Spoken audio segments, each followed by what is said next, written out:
Le regard orienté vers son téléphone, Francine Meuman est plongée dans son travail.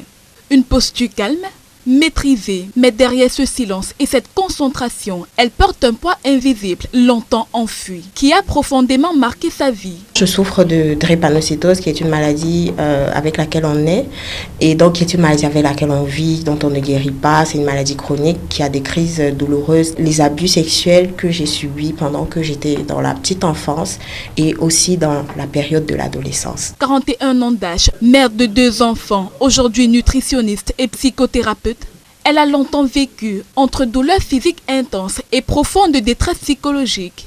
Une maladie incurable, un mariage brisé et pourtant la volonté de tenir pour ses enfants. Les états dépressifs, en tout cas chez moi, ça a créé un cycle de recommencement. Dans la vie amoureuse, non, ça a été très compliqué. Justement, j'ai fait un mariage qui n'a pas marché et justement mon conjoint a utilisé, il s'est détaché, il est parti parce qu'il disait que il ne pouvait plus supporter la vie, il ne pouvait plus supporter la maladie. À ses côtés, une autre voix.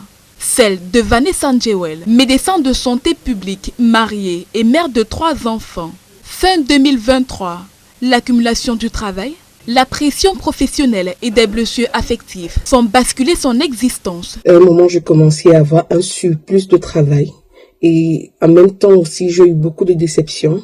Déceptions venant de mon entourage, de la profession, des amis. Le fait de toujours devenir ou de devoir être forte.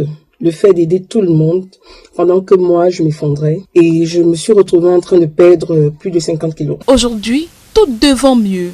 Faute de leur expérience, elles brisent le silence. La dépression, ce n'est pas la faiblesse, ce n'est pas le manque de foi, ce n'est pas un caprice. C'est une douleur qui vole ton énergie, ton identité, ta dignité. Et à un moment, j'ai pensé effectivement au suicide. Je me suis fait accompagner.